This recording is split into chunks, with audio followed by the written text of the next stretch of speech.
What's up, guys, and welcome back to another edition of the Detroit Sports Bettors Picks and Plays show. We are now on week 5 of the NFL season, and this is our second episode bringing back the YouTube series.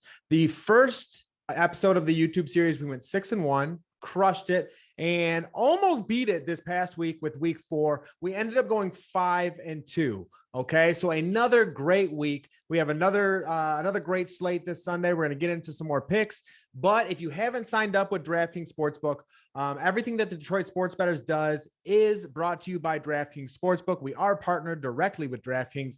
So if you haven't signed up, please think about using the code DSB when signing up with DraftKings, because you can turn $1 into $150 when you bet any game using the code DSB. Okay, so please do that. But now, again, moving on to week 5, we have a great slate. Going to try and make this a little quicker. The last video went longer than I wanted, but there were a lot of plays I liked. You know, we had 7 plays in the first 2 videos, going 11-3 to start. Couldn't have asked for a better start, and we're going to try and keep that going today. But unfortunately, one of our losses was our own Detroit Lions, where, man, you could tell early on in the first quarter, they were just playing like the Lions. And it's so funny too, how everyone comes out of the woodworks after the games like, oh my God, you're so stupid for taking the Lions, this and that. Yes, after evaluating it a little more, the public was incredibly heavy on the Lions. That is never a good sign, but every dog has its day, man. Even like the Jets won outright against the Titans. I did warn people about that, but the Jets won outright against the Titans. People would say the same thing about that. You know what I mean? Every dog has its day. It's easy to come out of the woodworks after the game has already happened. And if the Lions would have gone on to win or cover that spread, no one would have said anything. And the fact of the matter is, the Lions are just that bad. They had a chance to win the game. They are the first team in 40 years to reach the red zone in all 3 of their first possessions and get 0 points. First team in 40 years. So yes, I'm going to go back to my rule, and I'm never betting the Lions again. So let's get into our week 5 picks right now. And we're going to start with some Thursday night football action. And that is the Los Angeles Rams as they travel to the Seattle Seahawks.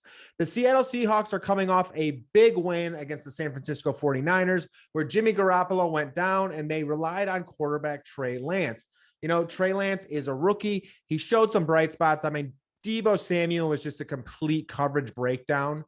Like people were even tweeting like, oh my gosh, his first completion was like for 70 yards. Like, dude, there was no one within 30 yards of Deebo. Like, that's a great first touchdown. That's a layup, you know, but he was a little erratic. He was a little kind of all over the place. So I don't think Seattle was actually that good. I think things kind of went in their favor. I also think Seattle is the worst team in that division. So right now the spread is minus 1.5 for the visiting Rams, and I'm going to be going with the Rams. You know what I mean? This is one of the top defenses. They've given up a ton of points the past 2 weeks. They know they need to buckle down. They know what to do with Russell Wilson. And at the end of the day, that Seattle defense is rough. It's really, really rough. The Rams are going to look to get back to what they do, include Robert Woods, Cooper Kupp, Tyler Higbee, Van Jefferson, Darrell Henderson. Matt Stafford is going to do his thing. And I think that defense is going to get back to doing what they do. Again, Seattle is the worst team in the division. I think the Rams are the best team in the NFL still. You know, this happens. Teams get snuck up on every now and then. They're riding too big of a high. They're coming off that big Tampa win. Arizona snuck up on them. That's what happened. So I think this is a bounce back spot, and I like the Rams at minus 1.5 traveling to Seattle. Okay, a lot of people will argue about the 12th man, you know, the crowd, blah, blah, blah. I really don't care about that. That defense is absolutely trash right now, and I think the Rams are going to throw and run all over them. Moving into the next pick, that is going to be the Atlanta Falcons minus 3.5 against the New York Jets. Again, this game is in London, and I know I get it, and don't think this is my second pick, like my second favorite pick. This is just the order I'm going in. This is kind of earlier than I tend to do the video, but I like Atlanta early. They're coming off that Washington loss where they actually played pretty well. They completed a lot of third downs. You know, Matt Ryan played well. He had a lot of how many touchdowns? 4 touchdown passes? Something like that. But anyways, this game is in London. So what I mean is the New York Jets are coming off that Tennessee Titans high, getting that first win, a game many expected them to lose, traveling to London. This is a young team.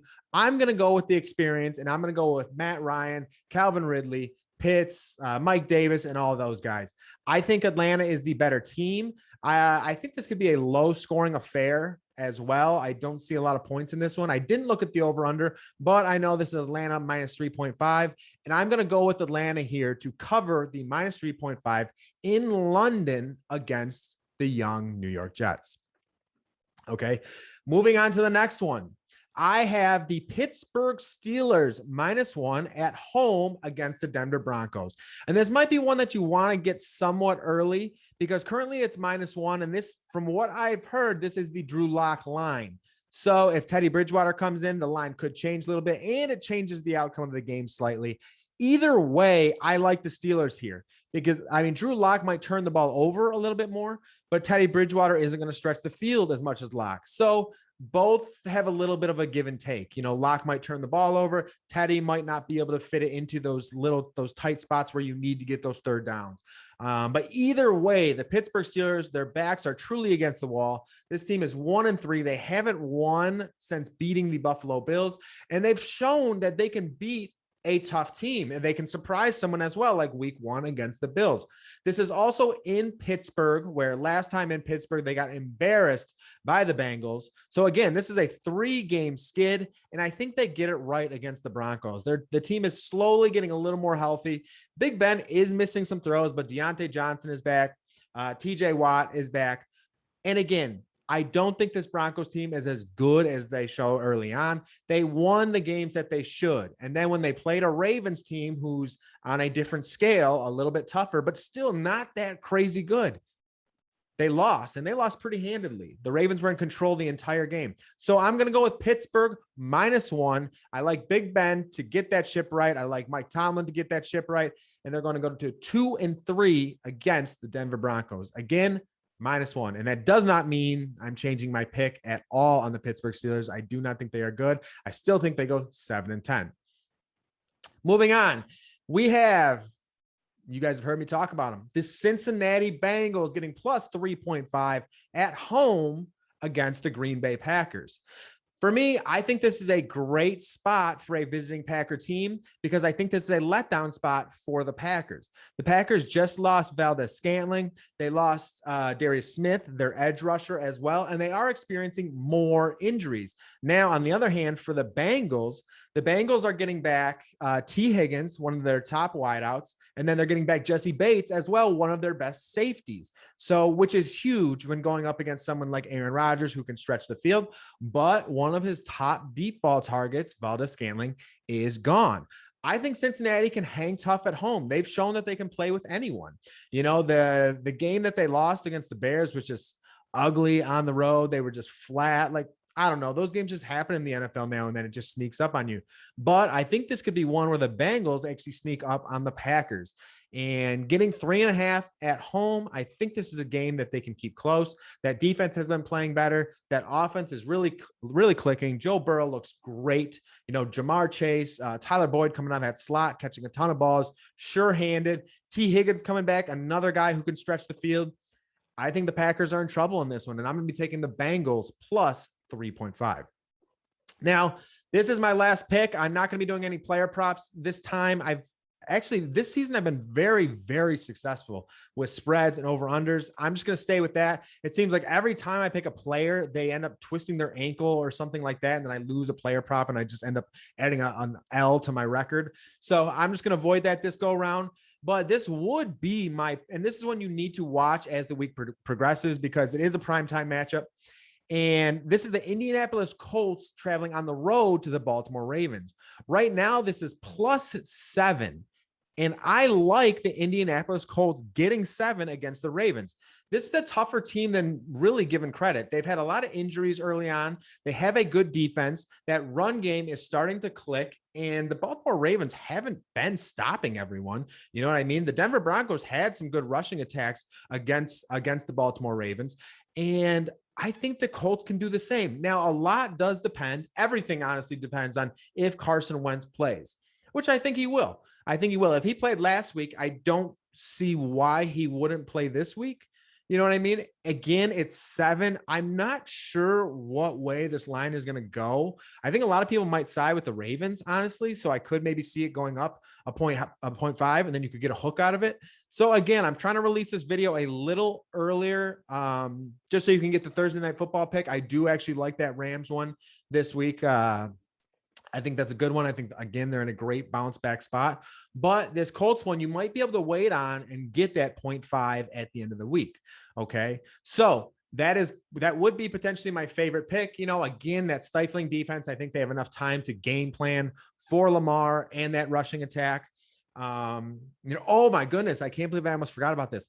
One of my other picks, this wouldn't be my favorite pick, but this is one that I really like, and that would be the Tennessee Titans to bounce back at -4 against the Jacksonville Jaguars. The Jacksonville Jaguars are at home, but my goodness, like everything going on with Urban Meyer and an already bad team, from what I heard and what I've read, Urban Meyer couldn't even address the team on Monday. He was so embarrassed about everything. So really, and I guess the players laughed at him. The players literally laughed at him is what I read.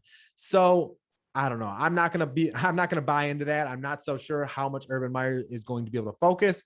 Who knows? Like the crowd might even boo him. I mean, to me, whatever, like you shouldn't put yourself in that situation. That was pretty stupid. Like your number one focus should be football. So I get it. This team is bad enough. People are going to be upset with him. But yeah, I like the Tennessee Titans at -4 there. I probably would have liked it before. You know, Jaguars are just bad. The Titans lost to the Jets. They need to rebound. It's a big bounce back spot. But then the Urban Meyer distraction on top of everything. Yeah, I'll take the Titans at -4 on the road. That's fine with me. And even though Jacksonville does have a decent rush defense, but Derrick Henry's just a different animal. You know, it seems like he can rush on everyone, and the Titans are finding more unique ways of getting him involved. So I like the Titans at -4 again to bounce back there. So I'm going to be going with the Titans. Now, to recap all of today's picks from Detroit Sports Bettors and myself, it is Rams -1.5 for the Thursday night football matchup. The next one is the Atlanta Falcons -3.5. Then we have the Pittsburgh Steelers at -1. We have the Cincinnati Bengals at +3.5. The Indianapolis Colts +7, and that's one I want you to keep an eye on throughout the week. And then again, the one that I added very quickly at the end was the Tennessee Titans at -4. Again, that is against the Jacksonville Jaguars. So again, thank you for tuning into the YouTube series. Please give us a like, give us a subscribe. You know, we're 11-3 over the first 2 episodes. Looking to keep that rolling today. Again, trying to get this out a little earlier for you guys so you can start thinking about this, what plays you might like, and what way you might see the line moving throughout the week.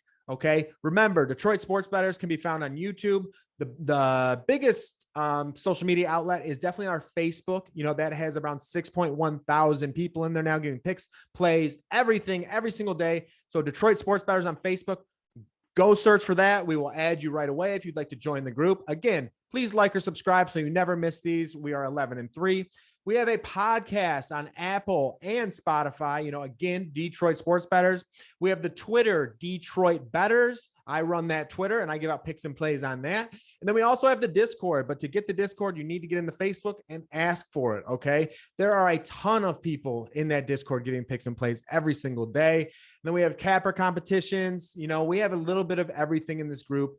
I thank you guys again. I think we are the best sports information group on Facebook, sports or gambling information, whatever. So let's keep it rolling, keep growing the group, keep telling people about us. And we want to keep giving you these wins. Again, 11-3 over the first 2 videos. And I think like now I'm 23-11. I want to say over the first 4 weeks. And I started 1-6, which was brutal. That was tough. I was starting to get in my head, but we're back. We're back 23-11 now. So we're just looking to keep pushing up and let's keep it rolling, guys. So thank you as always for tuning into the Detroit Sports Bettors YouTube show. Picks and plays, week 5. Good luck, everyone. I'm out.